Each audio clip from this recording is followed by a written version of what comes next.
Okay. All right. Welcome. Are we letting people in now? All right. People coming in. Thank you for being here. Thank you to our speakers. We're going to start in just a second. Just want to let some people join us. Thank you to those online. So good morning, good afternoon, good evening, wherever you might be joining from today. Thank you for being here for today's webinar, New Directions, Exploring Careers Beyond International Development. Um, Again, I'd also like to welcome those that are tuning in from LinkedIn. If you have any kind of questions, issues, please put in the comments in LinkedIn. We must admit this is the first time we're trying live stream, so please be patient with us if we come across some issues. Anyway, I am Julie Montgomery, and I'm the Vice President of Membership and Partnerships at SID-US. For those that don't know much about SID-US, we serve as a global town square for the international development community. We convene individuals and organizations in a neutral, independent forum to share information and discuss important issues and challenges facing our community. And well, as we all know, we are certainly facing challenges at this time, these very uncertain times. And we do hope that today's event will help so many people in need right now, and will provide practical insights and guidance on navigating career changes. Um, some things to note. We will be recording this session and sharing it publicly through our network and social media channels. You can also access your closed captioning through your individual settings. And I want to thank to everyone that sent questions in advance. We received a lot of questions, and we hope to get to some of them today. Unfortunately, I think given our time, we won't be able to get to all of them, but we do hope to have future events like today's, so we can address some questions, the questions that we don't get to. If you have a question for our panelists, please post them in the chat and note that if it's for a specific speaker, please don't send questions directly to hosts and panelists, because we are just going to be looking at the chat. For everyone joining from LinkedIn, you can post questions as well. Post them as comments on the platform, and we'll bring those up into the webinar chat. Okay, so on to our panelists. So we have a great panel lined up. They'll be sharing more about themselves. And you could find their links to their bios in the chat and on LinkedIn in the comments. But I would like to thank Amy, Wayan, Stephanie, and Nick. I don't know if Nick's here yet, but for being here today and offering their advice on how to pivot one career. Speaking of pivoting, I would like to introduce Wayan Voda, who will be moderating today's discussion. Many of you know Wayan, as he's been working in the international development sector for many years and has worked at USAID, Deloitte Consulting, FHI 360, Humentum, and other organizations. Like so many, he recently lost his dream job. Sorry, I think you were going to say that way. And All right, go, I go. know you've been public about this, Yeah, yeah. and you quickly pivoted to try and help our community. He launched the Career Pivot, which is a community of action for thousands of humanitarians transitioning into new jobs and lives. Wayan, I mean, you are like the ideal person to be moderating this. So thank you for doing it. I'm going to turn it over to you. Great. Awesome. This is an honor. So thank you so much for having us. And everybody, thank you for joining us. Please continue to introduce yourself in the chat. And also, as you introduce yourself, add a question. Ask us a question. Ask us what is the deep, dark question or worry that you have? I like to think, or I having to think about this as a industry trauma. It is an extinction level event. Thousands of people out of work, including me. We are all struggling. So there's no shame in being unemployed. Definitely, since so many of our friends are. I don't know about you, but my LinkedIn has been trending out of work, the tag out of work for weeks now, and it's soul crushing. It's really sad, which is one of the reasons why we're having this call today to think through, what are we doing next? How are we thinking about this situation? But I do want to start off by acknowledging this is traumatic. It is extremely traumatic. January 19, we all had dreams, ideas, hopes. Most of them are dashed now. I've had some long conversations with my wife about our finances and our personal situation because, things change. So it's okay to feel sad or angry or frustrated. Some days I am hiding under the covers crying, and it's real. So let those emotions come out. Don't be shy or afraid. This is a group and a community going through similar aspects. But at the same time, let's chin up, move on, like we be resilient as we always preach and how we always are in our programs. Um, so I'm actually ask questions to our panelists to start it off and use that as an opportunity for them to talk about themselves and what they're working on. And actually, Amy, I'm gonna start with you if you don't mind. And one of the questions that came in earlier for this session, the pre-questions, was along the lines of what are some of the challenges and barriers you're hearing are experiencing from this community in the trauma that we're experiencing now and in the reality that we have to find a new career soon. I don't think I know anybody who's won the lottery, so we're all having to either pay the rent or the mortgage coming up quick. And so I know my mortgage payment happened 5 days ago and it was intense. So, Amy, over to you. Thank you, Wayne. And again, thank you to SID-US for organizing this really important conversation and reaching so many people out there who I know are feeling overwhelmed and really worried and concerned about their careers and just feeling the weight of the uncertainty right now. Just as a quick introduction, I'm the founder and CEO of the Crescendo Group. I am an empowerment and career coach. So I work one-on-one with clients as well as larger group coaching sessions and workshops. And I founded this business because I myself have been laid off 3 times in my 15-year-old career in international development. But before I was in development, I was working in the private sector. I was in marketing and book publishing for almost 10 years. And in that sector, I was laid off once. So that's just to say that I've been through a lot of these really unexpected job searches. So as I've been meeting with folks, some of the recurring questions I've heard and challenges, Wayne, to get to your question, is I'm very junior. Like, how do I and I have my bachelor's or master's in international affairs. I interned at these implementing partners, whether it was APT or Chemonics or DAI.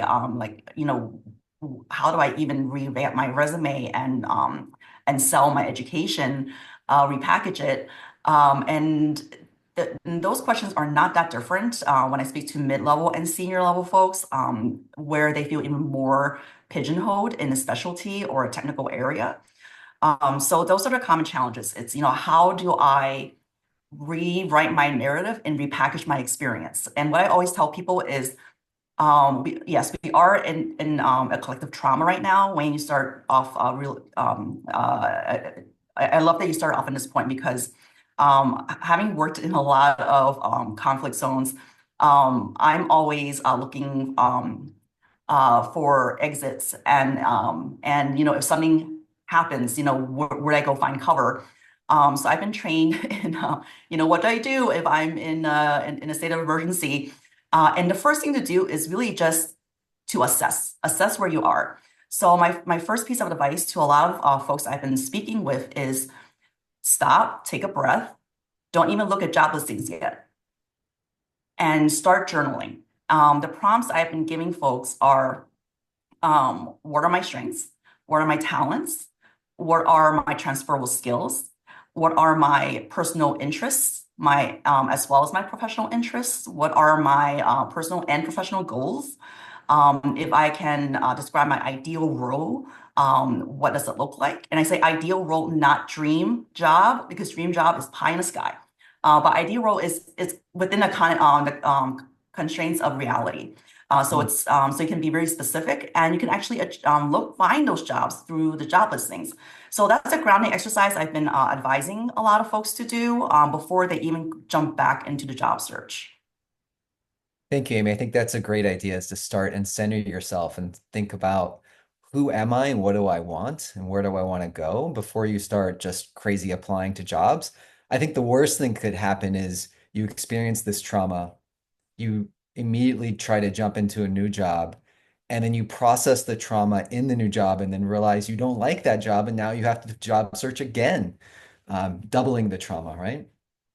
Um, I want to move on to Stephanie, and I think here's a great question that came up in the chat and also kind of plays into an earlier question.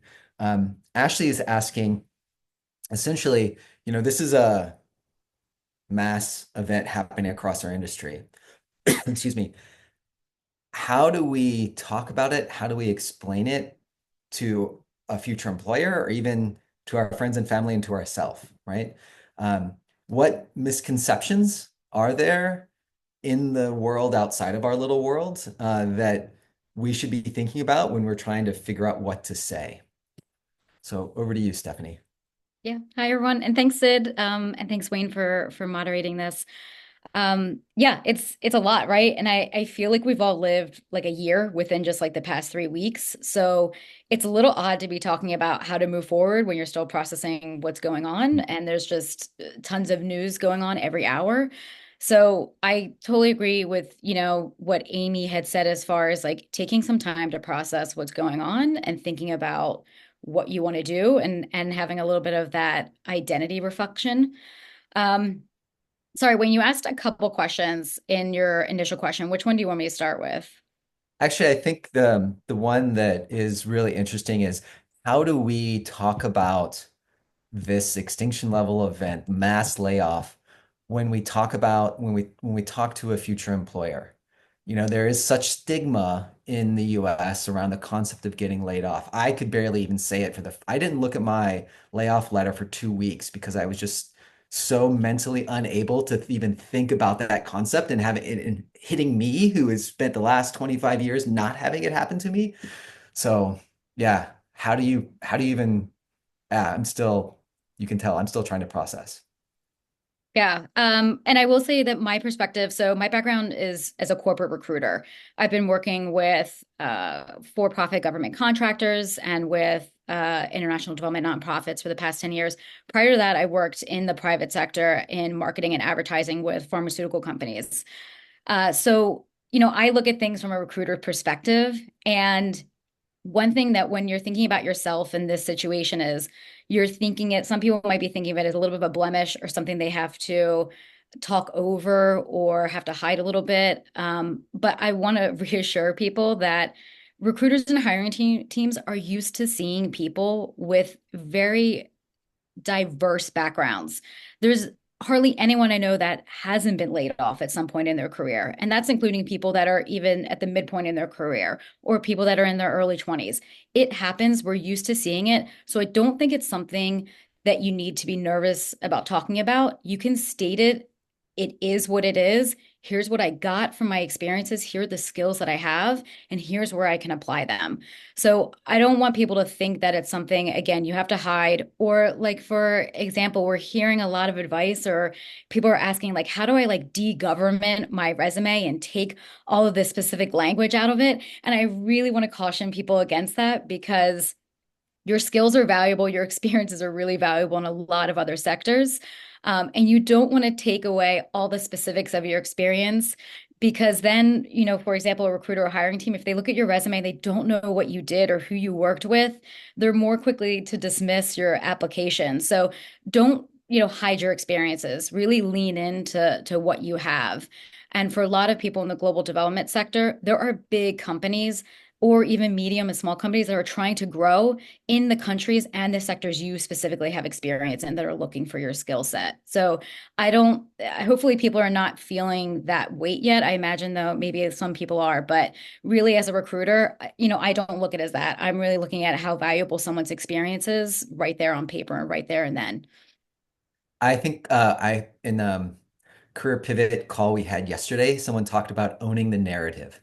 Like own your story from the beginning. Don't let the recruiter or someone else define who you are. You own it. And especially since this is a mass layoff event, I'm like, it's not me. It wasn't my bad performance that screwed up, or I didn't tell the company to take this strategy and it didn't matter. Like the industry was whacked. So I think in this concept, it's safety in numbers where, we all got laid off. And I think that's a way to own the narrative as well. So it's not like internalized.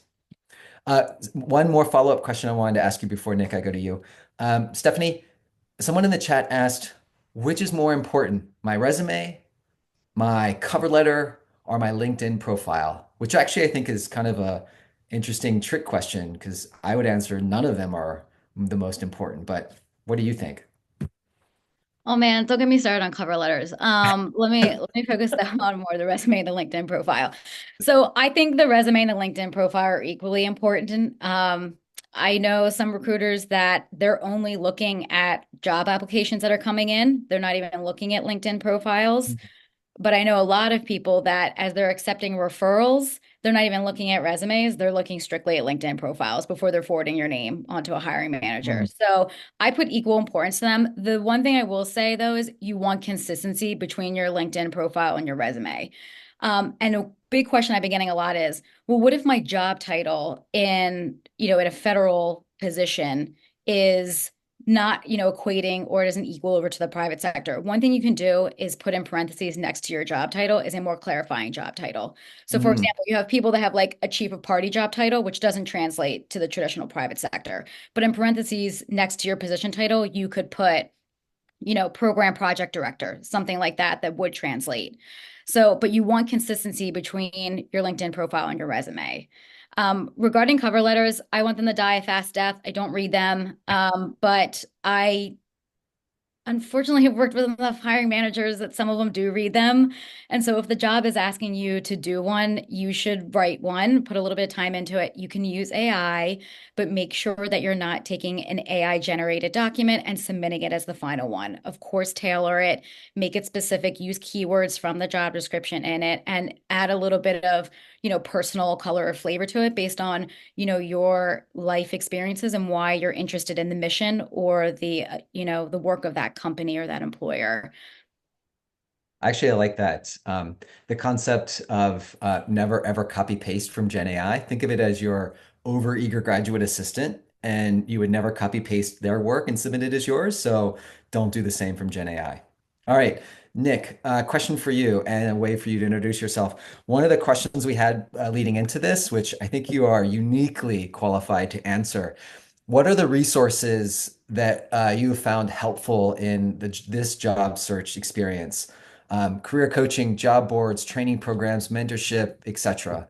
So generally, like, what are the Yeah. things that we should be thinking about when we're thinking about our pivoting our career into something new?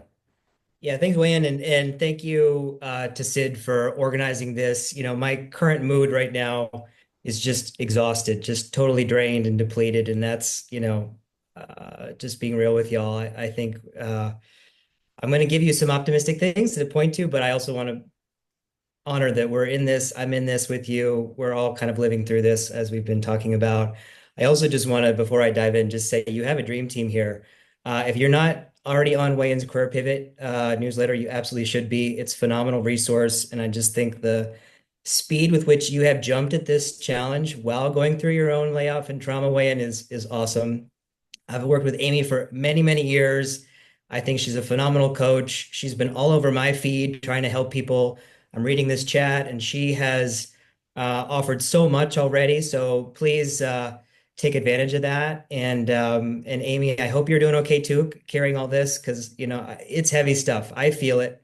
And Stephanie, you are one of the best recruiters I've worked with. We've had a chance to know each other and scheme a bit. And I love that you're out there posting jobs.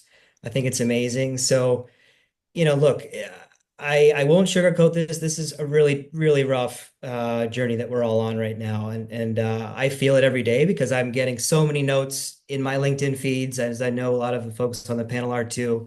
It's really, really heavy. So I do think we're starting to find some footing here collectively, and I want to share some of the resources that I think are really great. In addition to uh, following all these incredible humans that are on the panel here, I think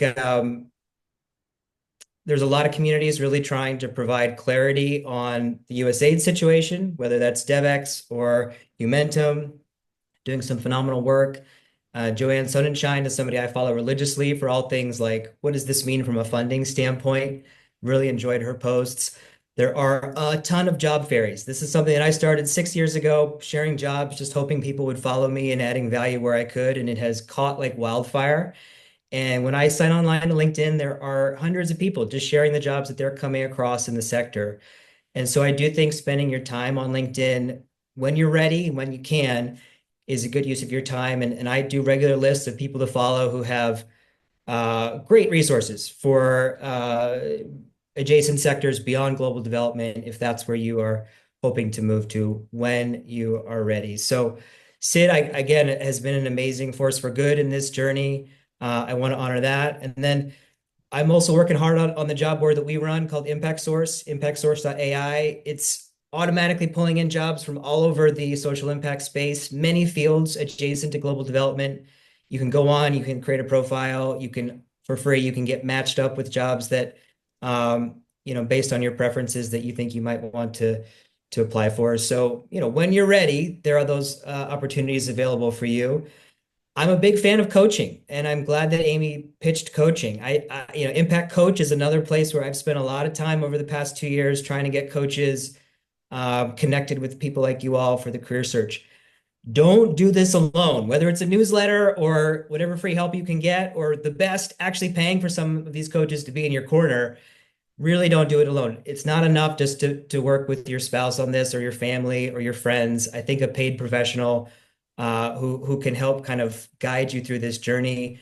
A lot of folks who worked at USAID for many years, I'm reading this chat, have not had to go through this job search before. So if you are really starting from scratch, it makes a big difference to have a coach in your corner. So those are a few things I would definitely check out, and happy to go deeper on any of these way and wherever is useful. Thank you, Nick. Actually, I want to go back to Amy. I'm going to go around and so, Amy, one of the interesting concepts in the chat looking through, they talk about cover letter, or sorry, they talk about a real focus on resumes and how we should phrase them and what we should have into them. And we had a question previous and before this that really talked about how to do informational interviews when all of your friends are laid off too. And I'm actually thinking this concept of a focus just on a resume really is a resume's whole goal is to get that first interview, right? But if you could do an informational interview, you can go around the process and be able to connect in with someone who is writing a job description instead of having to go through the front door and with all 500 or 5,000 other applicants. So, in that sense, Amy, what do you think if all of our friends are laid off, like all mine are laid off, how do we do informational interviews when, like, for me personally, literally everybody I know is laid off?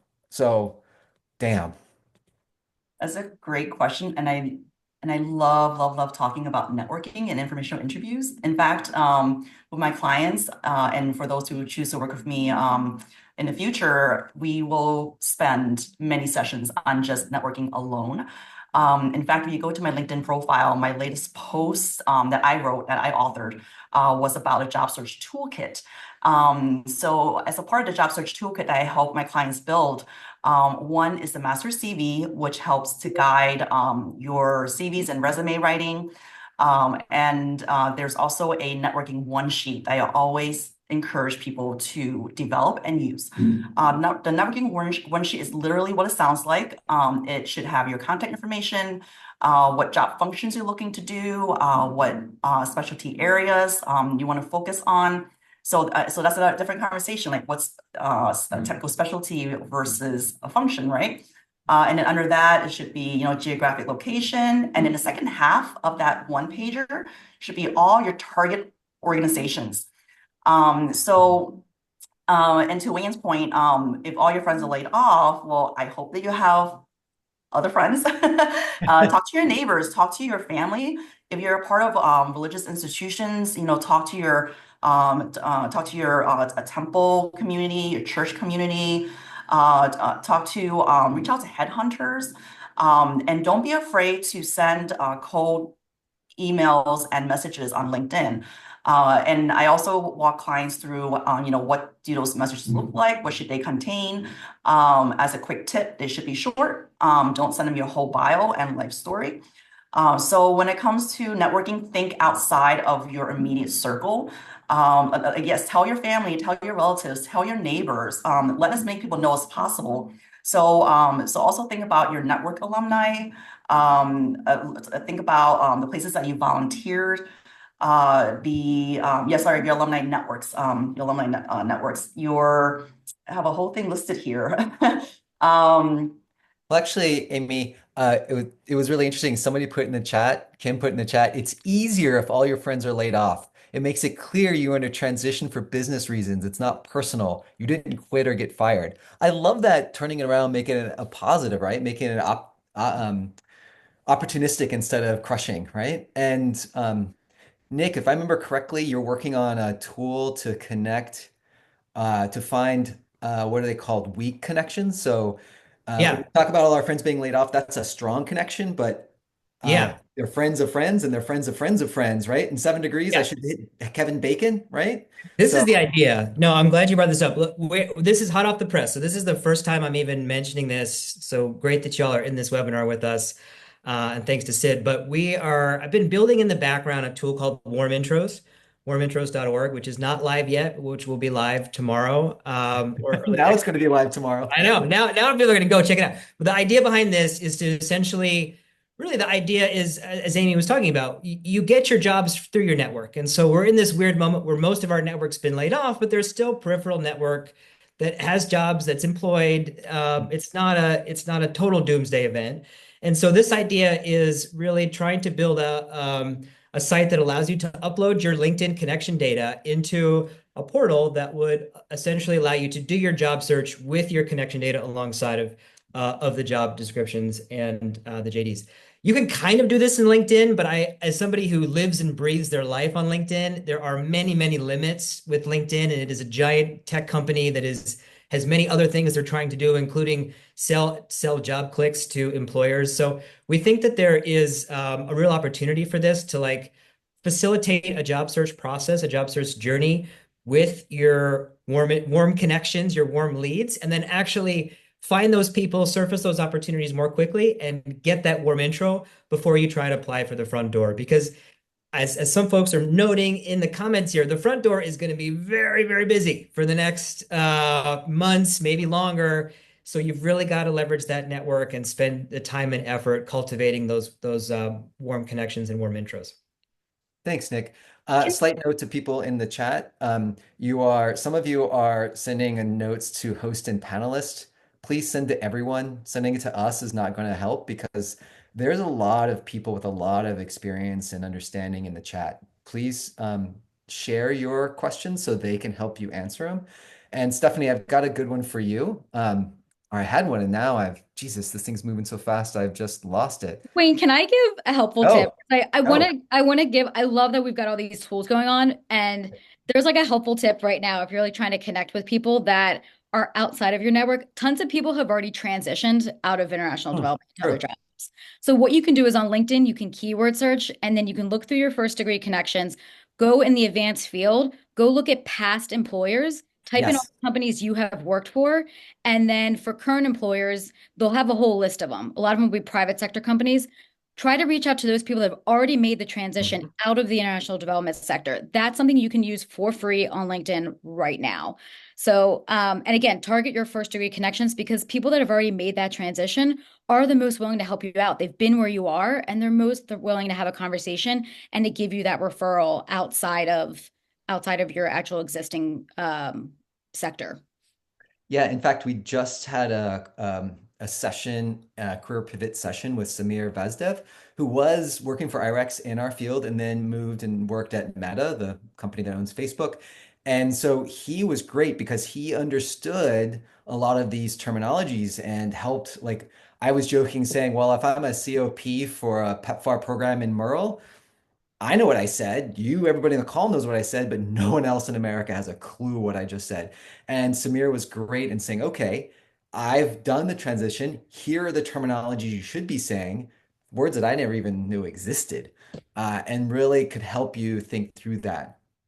So Stephanie, I actually have a different question for you that I saw coming up in the chat and kind of based on it.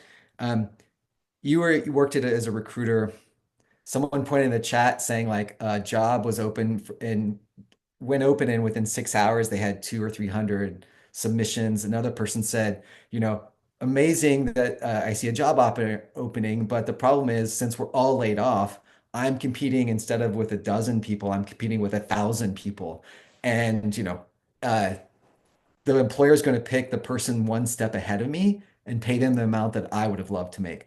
So, Stephanie, how do we deal with that? Do we deal with it? Do we go around it? Do we try to go through it? I mean, it just feels overwhelming and just makes me despondent to be number 427 on a list of CVs they're going to look at. And yeah, they're going to maybe look at the first 20 and then the rest of us they're just going to bin.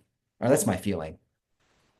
Yeah, I mean, it's true. And now you have AI that is assisting people, or it's assisting, right? And actually submitting the applications for you. And so that's making it a little bit more challenging on the recruiter and the employer side because, yes, we are inundated with hundreds of applications within days. And what will happen oftentimes is you'll then see an employer.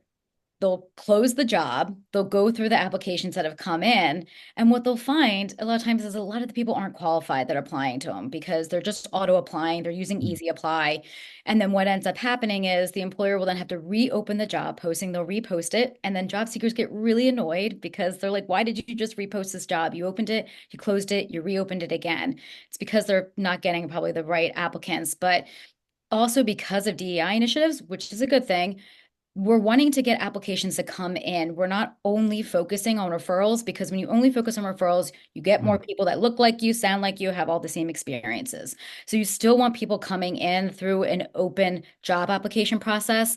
But I am telling people if a job has been at a certain level, if it's been open for a long time and you're not a competitive fit for it, then you might want to just spend some time going after some other applications. If you can at this point, if you see a job you're interested in, make sure you're getting your application in within those first couple of days. But that's going to be challenging, right? If you keep going after all these jobs, how do you remain competitive? So I'm telling people to stop necessarily looking at the big fish within a sector and start looking at some of the smaller mid-sized companies. An example of this is, let's say you are trying to find people that work in sustainability and you already know about Google's sustainability work, you know about some of these other big fish. But for example, VF Corporation that owns North Face, Timberland, Vans, all them, right? They work with a lot of smaller and mid-size for-profit companies that work in sustainability. They're working with farmers, regenerative smallholder farmers, for example, like Genesis. And they could use people to have the global development experience at these companies. Are they actively hiring right now? No. So please, everyone, don't hit up Genesis right now.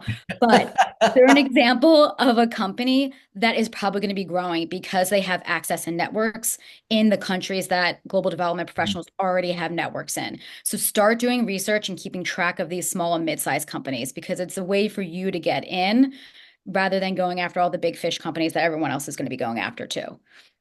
You actually make a good point. We should be thinking now of where we want to work and the organizations, and then to Amy's point, informational interviewing our way into those organizations before a job ad comes out. Because once the job ad comes out, you have to follow HR protocols, and they're getting inundated with everybody else, so they really don't want to talk to you.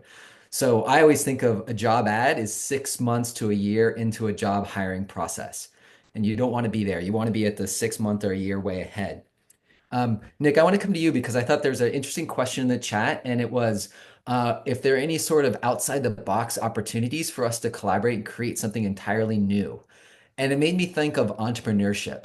I think of all of us in this group, you have been the most hardcore entrepreneur for the longest that at least I know of. So, is the journey easy? Should we be thinking about it? Should it be something like we do because, our career is in the poop can at this point.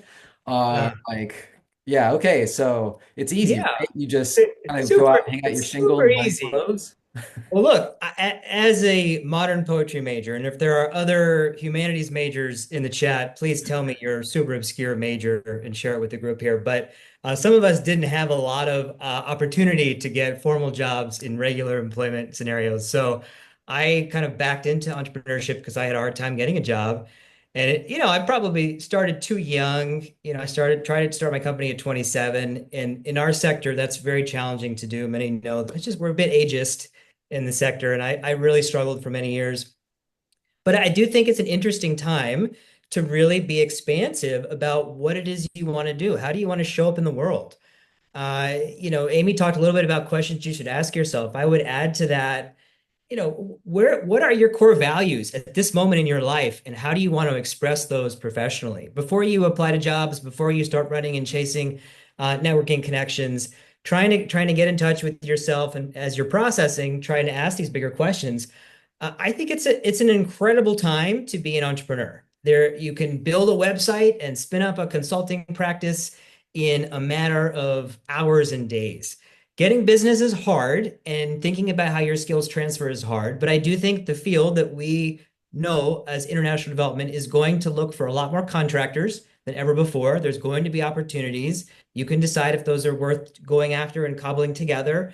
And there's a lot of adjacent stuff. I talked to a woman yesterday who just left USAID who had been running a blog about wine and climate and the effects of like climate change decisions on how wine is grown and buying responsibly. And I was saying to her, you know what? Maybe this is a great time for you to lean into this, what has always been a hobby, and see if you can and run with it and make some money. Again, being a creator, being an entrepreneur has never been easier in terms of the kind of ecosystem, but it does not make it easy. So you really have to decide if it is something that you can do emotionally, physically, financially, and always if you're part of a family unit, making those decisions together, because may not be a popular one. But hey, if you've got the bandwidth and the ideas, now is a great time to be excited to engage with those, I think. So I'm pretty bullish on that model, Wayne. Actually, I'm going to pick that up. February 1st, I launched the Career Pivot. Um, I'm now at 5,000 subscribers, and Substack called me on Thursday and said, "Congratulations, you're in the top 10% of Substacks ever in subscriber growth." Wow.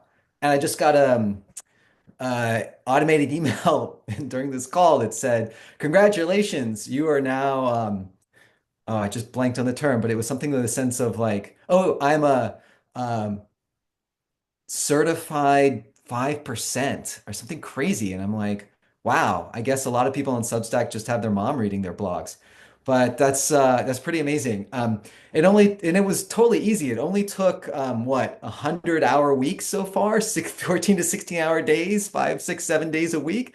Yeah, I just don't sleep much because I'm in so much pain. But hey, on a positive note, I'm going to switch over. Amy, um, interesting that one of the questions in the chat was, um, what about your alumni networks? What about university networks? What about thinking farther afield than just your friends, family, and peers? Are there other networks that we should be thinking about? I actually did answer that question in the chat. Oh, I listed some sorry. examples. Yeah. So I had mentioned religious institutions. There are, of course, take advantage of LinkedIn for, all of its downsides. That, it's still a good place to start.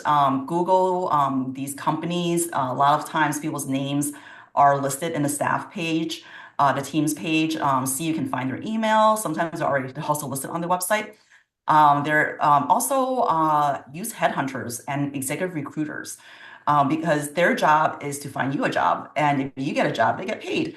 So they will be, so it's a job to work with you and get you prepared to get it, to land your next thing. So don't rule out headhunters and executive search firms. There are also, alumni networks. Look at your undergrad, graduate. If you studied abroad, reach out to those folks. I did semester at sea twice. So semester at sea is a huge network for me. And if you're a parent, talk to your other parent friends, your teacher, not your teachers, but your kids' teachers, and the other parents of the kids in their class. Thank you. That's awesome. And sorry, I had not noticed that you had answered that in the chat. I'm just trying to It's keep okay. up. You're I, great. I I know I know you're very talented, but I know you can't, You can't do multitask everything. like that. Dear God. Hey, Stephanie, I got a question for you. It was an interesting question before this, that was submitted before this session started, and that is, what kind of sectors or industry should we be considering? What skills do people need in them? Like, we all think of ourselves as program managers or MEL or all these weird terms. How does that translate into other sectors, and what can we do there? Yeah, I think, I mean, I'll talk a little bit more about the functional roles I'm seeing Mhm. more so than industries because I also, I want to be frank about this. There's a lot of other industries that are going on, there have layoffs going on as well. So, it can be hard to kind of break into some new ones. But the functional roles that I'm seeing being posted a lot are ones for, fundraising, business development, impact investing, private sector partnerships. I Mm. think any type of like business development work is really hot right now. We're going to start seeing endowments move with foundations. So that's they're taking their investments and trying to figure out how they can mobilize them towards their social impact programs. That is going to take some time, but I really advise people to follow the money and start setting your Google alerts for these larger foundations, for these larger global organizations and companies. Because as money starts to move, which it will take time, I know everyone's looking for stuff right now, but in the next 6 months, you're going to start seeing that move. They're going to need people that know how to manage this money, manage these programs and these initiatives. So keep an eye on those types of roles. And the other thing I want to say about that is when you're looking for job titles, you tend to use the job titles that you're accustomed to. So Merle's a big one, right? But what you can use AI for is ask AI to give you a list of like 30 alternative job titles to the one you currently have. Now, that list of 30, like 15 of those might be like irrelevant, not useful, but you can at least get 15 that are helpful for how you translate that. And again, use specific prompts. So if you're saying you want to move into corporate social responsibility roles, they're rarely called a CSR manager. It's going to be called a impact manager. It's going to be called a community manager, a partnerships manager. So you need to figure out what those other titles are, and you can use AI to help you with that. And then, like it's been discussed, and I saw someone had posted in the chat, there was like I think like a jargon translator. So how to translate it, use the job descriptions. And even if there are positions that, are posted on a job board that you're not interested in, you should still pay attention to the jobs that are listed and pay attention to the industry specific jargon that's used there and translate it over. So a lot of the times, like I'll use USAID contracting, for example, like prime subcontractor. Start thinking in terms of like grantee, because that's you're managing grants, right? Oftentimes under a contract, or many of the grants under contracts. So instead of using that terminology of like a subcontract partner, think about it in terms that what a foundation or a nonprofit might use. And so mirror that language that you're seeing in the job description. Or if you're reading annual reports or they're like 5-year strategic documents, match the language that they're using in that. Actually, that's a great point. We just had a wonderful conversation on the Career Pivot with Samir about the multiple different tools, generative AI tools you can use in multiple different aspects of the job process.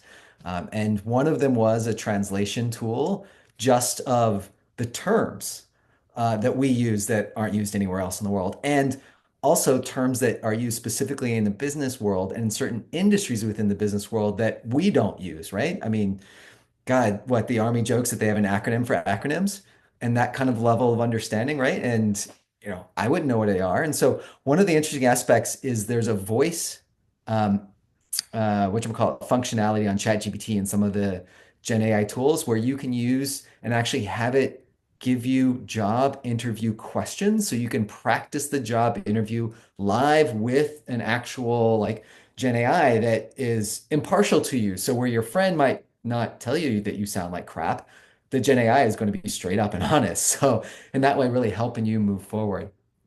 Um, hey, Nick, I got a question for you. When we're Yeah. thinking about the job search process, I know I look at some of these jobs. The Air Force contacted me the other day, our contractor working for the Air Force wanting me to work there. And yeah, I'm not sure there's enough money to fill the hole in my heart where my soul would have died if I have to work for the Air Force.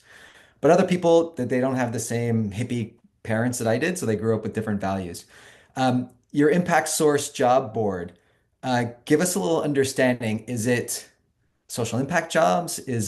Can I feel safe going there and applying for jobs, or am I going to get another DoD contractor? I will answer that, but I'll also say it's okay to have a value structure where your family is first and your like desire for health in the world or a global peace or whatever you've been really working at. Yeah. And this, like in this moment in time, whatever is your sense of self and truth, like I want to honor that. And so if that means, for others, getting a job with the DoD, I'm not going to judge. But And don't, because in 6 months I could be working in the DoD because thank God I actually have a job. like The mortgage is Like, coming, I right? think that's like why it's so important to get in touch with your values in this moment. Like, it's such a critical piece to this journey, because everything else flows from that. But to answer your question, Wayne, yes, we built Impact Source in mind, being a bit more expansive than just your typical global development job board. Yes, there are a lot of the kind of familiar places in global development that are listed on there, but there are a lot of non-traditional employers. We went deep in a couple areas. Philanthropy, a lot of like medium, large, small philanthropy operations that kind of adjacent. And we also went pretty deep in climate. And we have about 175 orgs on there now, and we're just going to keep adding them throughout this period. The cool thing about this model of job board is that it automatically scrapes the job board of whatever we add and it dynamically updates. So I think that's great. I've been kind of down on Idealist for a while. I don't know if Stephanie and Amy have strong feelings, but I just feel like that star has faded a bit. But again, it's the largest and the oldest, and there's still a lot of jobs on Idealist that are of a nonprofit flavor. There are a ton of amazing job boards specifically geared towards green jobs and climate. That's where I'm seeing the most hiring right now. I did a post maybe 3 weeks ago ranking my favorite top 25 job boards in all things climate, green, and I'm going to repost it again next week. So if you're following me, you will get to see that first. So, you can always go to LinkedIn. I just think the challenge with LinkedIn is, um, you know, there are some companies that use that religiously to post their jobs and others that don't. I find the best way to get a LinkedIn is to find the job fairies who are curating the jobs already Hmm. because they're doing a little bit of like, hey, is this a great job? Is this still active? And can give you a little bit of extra insight. And so, and there are people who specifically focus on different subsets of social impact across the spectrum. So that's one piece of recommendation. Impact Source is great, but there's this larger constellation. I'm not big on DevX's job board at the moment. It's just my personal opinion. I feel like, they're really industry specific and this industry's been hammered. So I don't know if I would spend a ton of time there. But again, you've got lots of options in this broader periphery. Hey, Amy, I want to go back to you because I think you've thought about this with your clients. And in the career pivot, we had someone talk about a values cascade. And so they started with like, here's a job that I currently have and I love, and it doesn't pay well, but I do it because I love it so much. And then he had a whole cascade of, well, then this is a job that's near that is not as humanitarian ethos, but maybe pays a little bit better. And then, so he had a nice like spectrum that goes from what he would be almost willing to volunteer for to what people would definitely have to pay him for. And you probably heard that I'm at a certain point on that value scale. How do you walk people through that? Do you walk people through that? I'm assuming you do. Okay, so tell us, I'll stop talking. Yeah, so I do. So role mapping is a huge part of my sessions, especially with folks who are looking to transition their careers or in industries. So that this goes back to my first piece of advice, which is self-reflection. If you don't take the time to do that self-exploration and self-assessment, you're just going to be casting a wide net. And Wayne, I think your example was perfect because you do have to consider your own values when you're job searching. Just like, with Nick, family comes first. I'm the same way. A non-negotiable for me is work-life balance.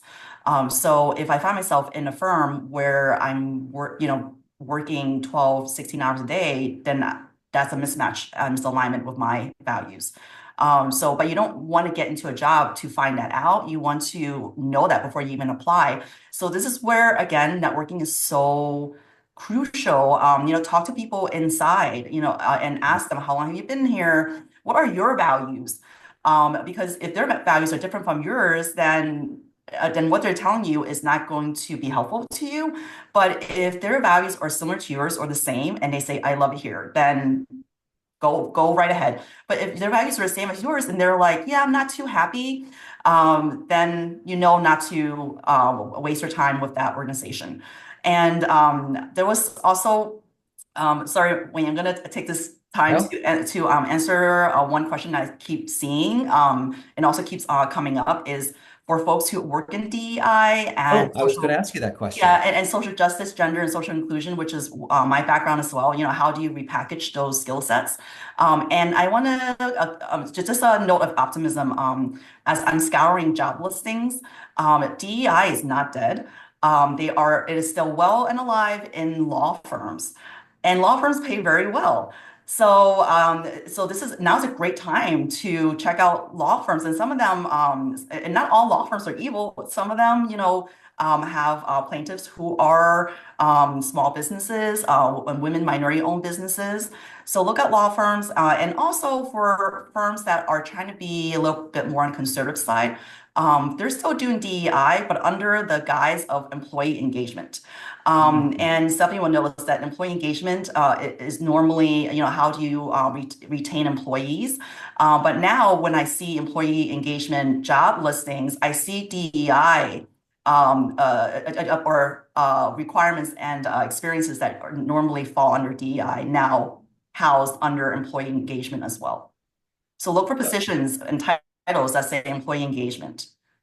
So I really like that concept of really thinking through what are the terms that could be equal or analogous to what you're looking at. And Stephanie, I think you were telling us that earlier of like asking ChatGPT the 30 titles that are similar to mine and see what it comes up to be able to do that concept. So um, love if you gave us what are, if putting on your recruiter hat, thinking of the hundreds or thousands of people listening to this call and thinking, they're going to be charging at the gate to try to apply for jobs in the next 2 weeks, month, 6 months. Do you have like one or two tips or tricks like at the top of your mind that we should be thinking about when we are going to apply for a job or deal with the recruiter? Um, so Yeah. Yeah, I mean, we've kind of talked about this before, but like put together your target list of employers first, right? So you're not just going after the open positions, but you should still look at the go for the open jobs. Because that'll typically probably be the fastest way to getting a job. But if you're going to go that route and you are applying to jobs, I apply, with my clients, and what I promote just in general is the 80-20 rule. So 80% of the jobs that you are cold applying to, you should be a competitive fit for, meaning you mm, meet 80 to 100% of the hard qualifications. So if they have, minimum years of like supervisory experience required or technical area of expertise or certain software that they want, the person to have, you should meet 80 to 100% of those. And then the 20% of your job applications should be reach positions. So these are ones where you meet 60 to 80% of the hard qualifications. And, this is advice I wouldn't have given like 6, 7 years ago, but we're in a completely different job market now. This is just how competitive it is. And the point of applying this 80-20 rule is so that you are not getting burned out so quickly. Because what I see happen is people are going for more quantity over quality with their job applications rather than focusing more of their time on that targeted and genuine networking. If you're applying to less jobs, then you have more time for networking. You're going to have more of that emotional bandwidth to have mm. do those outreach messages, have those informational interviews, which is more of a long game, right? So you know that with just one phone call, two phone calls, you may not have someone giving you like a curated list of like 10 job openings, but it's more of a long game that can pay off in several months to 6 months. So yeah, apply that if you can, and just look to think like, do you have a competitive fit? When you're looking at an employer, if your experience is in West Africa, if you're looking at a company that has never worked in West Africa and is not trying to grow in West Africa, it's probably not a competitive fit. Mm. Or if all of your experience is in nutrition, but you're trying to apply to jobs that are in reproductive health, it's probably not a good fit, right? So think about where you're a competitive fit with your existing skill set. All right, Nick, we're getting close to time, so I want to do the same question for you. If there's one or two things that we should be thinking about or acting on in this job search in this job market, what's like one or two pieces of advice that you would want to give to people?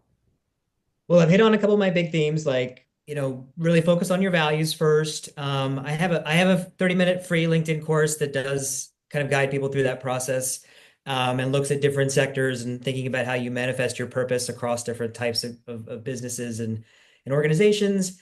It's worth a look, as well as some questions you can ask yourself. The only other thing I didn't mention that's like less tactical about like getting jobs through the right job boards and the right LinkedIn presence, might be just kind of putting it out there that like there are a lot of programs that support mid-career sabbaticals, and this might not be a bad time. Like some of them are paid and help actually with that career transition. So, I'm going to do another post on that next week, just trying to surface interesting things that might not be on your radar. But hey, in a world where everybody's applying to the same jobs, maybe the best play is to like find a way to spend a year doing something else. Could be building a business, could be going on a sabbatical and getting paid to do that. A lot of folks who've been laid off are very, very smart people with lots of education expertise, and there are places who will pay for you to do stuff, to take a little bit of time to do that. So that's just another kind of flyer of an idea. And then I guess the last thing I would say is like there are many ways to spend time on LinkedIn. And one of those is like furiously searching for jobs and trying to like make connections with people and do like a kind of crash course in networking. You can do that. But I think there's also a case to be made for being really intentional with how you spend time on LinkedIn. The thing I love the most is when people who are very thoughtful and smart who maybe haven't done a lot of posting, start to develop a cadence of sharing content. Maybe it's sharing your job search journey with their audience in a way that uplifts and connects. And they use that as like the leader for their network building. They're posting every day, they're engaging with other people's content, they're part of conversations, they're joining events like this. It's a different orientation than just shotgunning job applications. It's really trying to like find your footing, add value to a virtual community, and then derive that value back. And so again, just something to think about if you've got the time, is how to spend it really efficiently and intentionally on LinkedIn, which might not be apparently obvious when you're in this like, oh my God, I got to go find a job search mode. Over. All right, I want to end with Amy. We've got 2 minutes left. If you want to wrap us up with one or two tips that we should be thinking about in our job experience that we're going through, overcoming our collective trauma. Oh my God. Thanks for the pressure, Wayne. My first thought is to build on what Stephanie and Nick just said. You do have to be very strategic because, we all have limited bandwidth and job searching is a full-time job. So let's say you want to bill or charge, 8 hours a day. So you need to spend, let's say, 4 hours a day on networking, 2 hours a day browsing job listings, and then another 2 hours just working on one or two job applications. Mm. So use your time wisely, but don't overextend yourself. And now I'm saying that as do what I say, not what I do. So that's job searchers usually fall under two categories. One are those who send out applications and the same resume to every single job, and they don't spend time on the job listing and reading through it and tailoring their resume. And then the second group of seekers are the ones who might spend 24 hours, sometimes even 2 days, just on one job application. So this is where I always tell folks, have a job search toolkit ready so that you can spend time on tailoring each resume, but don't spend, like more than 4 hours on it. So I'll leave you with that. Well, thanks. And I think there were a few people in the chat who were wondering 4 hours networking. Oh my God. But I think what they may not realize, that's 4 hours identifying who you want to talk to, figuring out what you're going to talk to them about, maybe a half hour or an hour of talking to one or two people, and then the time afterwards mentally understanding what you heard and putting that into practice. So it's not 4 hours of actual networking, it is 4 hours of the networking process. And networking events count too. Yes. And I can tell you from personal experience doing 16-hour days over the last few days, it is unsustainable to have that much time. You need to think of this as a job where it has a defined start, a schedule, and a defined end, or it will be consuming and you will not get anything done because sadly, like me, you'll become doom scrolling on LinkedIn, which does not get you anywhere. All right, that is the hour. Thank you, everybody, for being part of this. I'm not sure if Sid's going to come back in and take over, but if not, thank you, everybody. I'm sure that they will get a synopsis out to you. And Amy has asked that all these questions be put in some kind of a document so we can answer you as many of these questions as we can. And I really hope that happens. Julie, back to you. Yes, thank you. Thank you all. I mean, I did put a summary, but thank you, Wayne, Amy, Nick, Stephanie, for sharing all of your advice and all that you do for our community, which is hurting, as we all know. I did put there in there. So we're going to do, yes, we will put the questions in a Google Doc. We'll send some notes out to those that missed it, and also just so you have all the information in one place.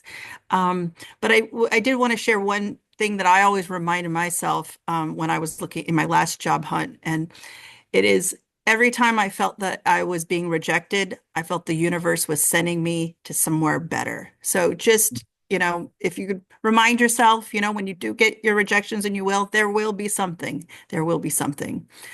We are a talented, really knowledgeable community. So thank you. And it's clear you can see that with all our panelists today, and everyone that has posted things in the chat. So thank you. And you have a strong village, so use it.